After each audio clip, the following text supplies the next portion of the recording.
Bismillahirrahmanirrahim. Assalamualaikum warahmatullahi wabarakatuh. Alhamdulillah rabbil alamin. Allahumma shalli ala sayyidina Muhammadin al-fatih lima ughliqa wal khatim lima sabaq. Nasrul haqq bil haqq wal hadi ila siratikal mustaqim. وعلى آله حق قدره ومقداره العظيم. قال الله سبحانه وتعالى في القرآن الكريم: إن كنتم تحبون الله فاتبعوني يحببكم الله ويغفر لكم ذنوبكم. صدق الله العظيم. Bapak Ibu, para jamaah dan para pemirsa radio dan Sam, dan juga para pemirsa YouTube maupun Facebook yang mudah-mudahan selalu dalam limpahan rahmat Allah Subhanahu wa taala.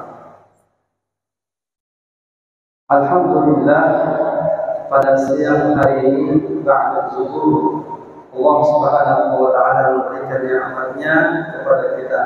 Dari sekian banyak nikmat yang diberikan oleh Allah Subhanahu wa taala, kita mampu melaksanakan salat subuh, apalagi sampai berjamaah, dan juga kita mampu menyambungnya dengan kajian atau dengan tausiah, yang mana pada hakikatnya sebenarnya apa yang saya sampaikan ini sebenarnya adalah takdir dari Allah Subhanahu wa taala. Karena Allah Subhanahu wa taala yang menginginkan kita hamba-Nya di sini pada saat ini, pada zaman ini, untuk mendengarkan tausiah atau untuk membuka YouTube, Facebook, yang mana Allah Subhanahu wa taala ingin hamba-Nya tersebut semakin dekat dengan Allah Subhanahu wa taala. Bapak Ibu yang dirahmati Allah Subhanahu wa taala, pada kesempatan kali ini tema yang akan saya bawakan adalah tentang pentingnya seseorang untuk memiliki rasa malu. Di dalam hadis disebutkan pada kitab Sahih Al-Bukhari dan Muslim, juga Sunan Abu Dawud, disebutkan bahwa al-haya fa innal haya minal iman. Maka sesungguhnya rasa malu itu adalah bagian daripada iman. Bahkan juga disebutkan di hadis lain, riwayat daripada Al-Hakim, dikatakan bahwa al-haya wal iman qurina jami'an. Iman dan malu merupakan pasangan dalam segala situasi. Fa idza rufi'a ahaduhuma rufi'a al-akhar. Dan apabila rasa malu sudah tidak ada, maka iman pun sirna. Bapak Ibu yang dirahmati Allah Subhanahu wa taala, dari hal tersebut kita mengetahui bahwa malu merupakan sesuatu urgensi yang penting yang harus dimiliki oleh manusia, terkhususnya orang Islam. Karena rasa malu dengan keimanan itu memiliki atau dia ada keterkaitan yang sangat kuat. Bahkan di dalam hadis tadi disebutkan bahwa fa innal haya'a minal iman. Malu adalah bagian daripada iman. Oleh karena itu, jika seseorang tidak memiliki rasa malu, maka berarti ada yang bermasalah dengan iman. Bapak Ibu yang dirahmati Allah Subhanahu wa taala, yang pertama malu yang harus kita miliki adalah bagaimana kita malu dengan Allah Subhanahu wa taala. Rasa malu kepada Allah Subhanahu wa taala bisa kita lakukan, yaitu dengan bagaimana Allah Subhanahu wa taala saat ini memberikan banyak nikmat-Nya kepada kita. Allah memberikan kita nikmat hidup. Allah memberikan kepada kita nikmat alhamdulillah bisa makan. Allah Subhanahu wa taala juga memberikan kepada kita nikmat sehat. Maka kita sebagai hamba-Nya Allah sepatutnya kita malu bagaimana nikmat-nikmat yang telah diberikan oleh Allah Subhanahu wa taala ini tidak membuat atau malah membuat kita jauh dari Allah. Maka salah satu caranya adalah bagaimana nikmat yang telah diberikan oleh Allah Subhanahu wa taala ini membuat kita semakin dekat dengan Allah Subhanahu wa taala. Dan lagi yang juga bisa kita pikirkan bahwa bagaimana ketika kita hamba Allah Subhanahu wa taala, ketika kita melakukan perbuatan dosa, maka kata Allah Subhanahu wa taala, minta ampun, maka kita diampuni oleh Allah. Kemudian dosa kita diampuni, bahkan dikatakan al-istighfar itu ada fadilah-fadilahnya juga. Oleh karena itu, Bapak Ibu yang dirahmati Allah, para pemirsa, malu merupakan fondasi yang harus dimiliki oleh orang Islam khusus. Ada satu analogi mungkin bisa kita katakan bahwa jika kita tinggal di rumah seseorang, kemudian pada rumah tersebut kita dikasih apapun yang kita inginkan, mau makan silakan makan saja, bahkan kita diberikan pakaian, bahkan apapun yang kita inginkan disediakan oleh tuan rumah. Tapi kata tuan rumah, tolong ketika aku memanggil atau ketika sampai waktu sholat, harus sholat. Kemudian kita tidak melaksanakannya, maka sebenarnya bisa kita katakan kita tidak tahu malu. Allah sudah memberikan kita nikmat yang banyak, tuan rumah itu sudah memberikan kita nikmat yang banyak, apapun yang kita inginkan itu diberikan, tapi kita masih tidak mentaati hal tersebut, malah hendaknya kita malu dengan Allah Subhanahu wa taala yang telah memberikan banyak nikmatnya kepada kita. Dan yang kemudian rasa malu yang harus kita miliki adalah bagaimana malu kepada diri sendiri.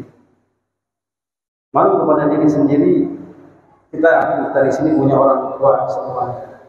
Kita mengaku dan kita yakin bahwa hidup kita ini sudah diberikan oleh Allah nikmat, diberikan orang tua, yang mana orang tua tersebutlah yang telah memberikan kita makan, pakaian, pendidikan, menjadi wasilah dari Allah Subhanahu wa taala. Maka akankah kita tidak malu jika seandainya kita mengaku kita punya orang tua tapi kita membiarkan orang tua kita tersebut malahan kita enak-enaknya makan? Atau barangkali kita merasa bagaimana kita tidak punya malu, ya kita mengatakan sesuatu yang benar di hadapan orang banyak, kita mengatakan bahwa janganlah engkau melakukan sebuah kemaksiatan, tapi dalam nyatanya kita juga merasakan auzubillah. Itu berarti kita tidak tahu malu dengan diri kita sendiri. Bahkan Bapak Ibu yang dirahmati Allah Subhanahu wa taala, di dalam era digital sekarang, hampir semua orang memiliki handphone. Semua riwayat yang dia cari, semua riwayat yang dia upload, semua riwayat yang dia tonton dalam keadaan sendiri. Kalau seandainya aib tersebut diketahui oleh orang banyak, malu nggak kita? Malu. Maka bagaimana nanti kita di akhirat? Aib kita selama hidup, bagaimana dikatakan tangan bisa bersaksi bahwa dia telah melakukan A, B, dan C, dia melakukan maksiat ini, kaki juga bersaksi bahwa dia telah melangkah ke sini. Kemudian hal tersebut dipertontonkan kepada orang banyak atau dipertontonkan kepada kita sendiri, bagaimana? Malu nggak kita? Malu. Karena semua orang itu pasti memiliki rasa malu. Bahkan Bapak Ibu yang dirahmati Allah Subhanahu wa taala, aurat itu adalah, kalau bahasa kita disebut kemaluan. Kenapa? Karena kalau seseorang kelihatan auratnya, maka dia akan malu. Terus kita melihat lagi bagaimana media sosial, bagaimana sekarang kita melihat anak-anak muda kita dengan enaknya mempertontonkan sesuatu yang kita rasakan itu adalah sebuah kemaksiatan, sebuah kedurhakaan, baik itu mempertontonkan aurat atau mempertontonkan tingkah laku yang sebenarnya dilarang oleh Allah Subhanahu wa taala dan dilarang oleh agama, tapi kita dengan pedenya tetap mempertontonkan hal tersebut, maka ingat kata baginda Muhammad sallallahu alaihi wasallam dalam hadisnya, "Idza lam tastahi fasna ma syi'ta." Jika engkau tidak punya rasa malu, terserah apa aja itu kau lakukan. Coba bayangkan, kalau seandainya kita punya orang tua atau kita punya guru, kemudian kata gurunya, terserah kamu aja dah apa yang hendak kamu gawe dulu. Kira-kira kita tuh merasa kita tuh tidak diperdulikan oleh orang tersebut. Maka hal inilah yang kita takutkan.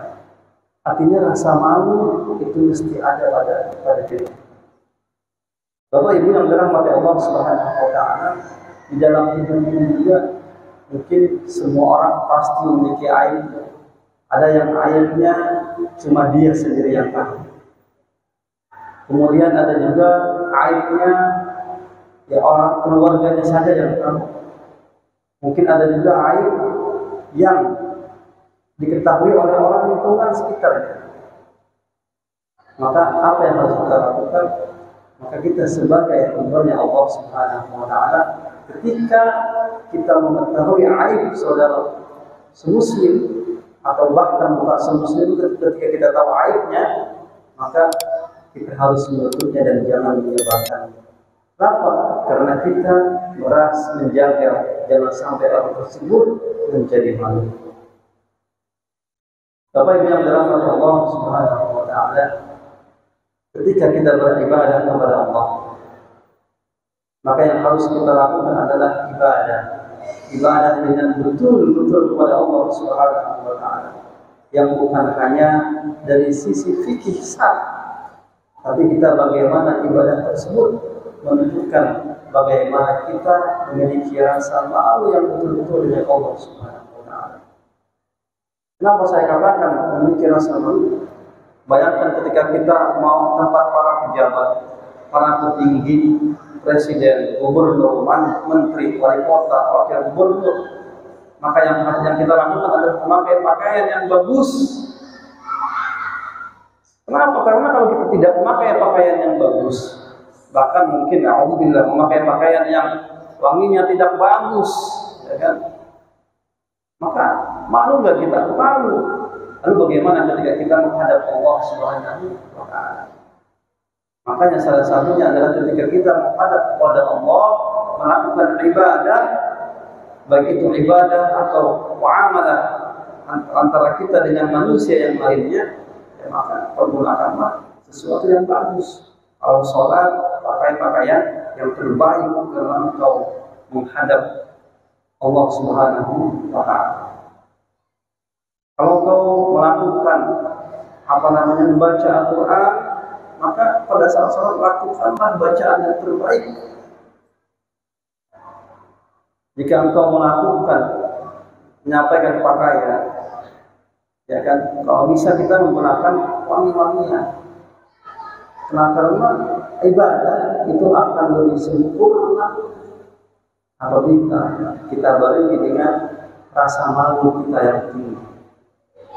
Sebenarnya kita kepada Allah Subhanahu wa taala menundukkan kepala yang kita anggap ini adalah kepala yang paling tinggi posisinya di dalam diri kita. Kalau kaki kan di bawah ya, kepala kan paling tinggi. Kita sudah memohon kepada Allah Subhanahu wa taala. Bapak Ibu mungkin ketika disuruh tunduk kepada penguasa atau kepada pejabat atau apa, mencium kakinya mungkin saya tunduk ya, mungkin malu saya kan apalagi dengan orang banyak. Tapi ketika kepada Allah Subhanahu wa taala, ini menunjukkan bahwa kita hamba-Nya Allah tersebut, kita hanya malu kepada Allah Subhanahu wa taala.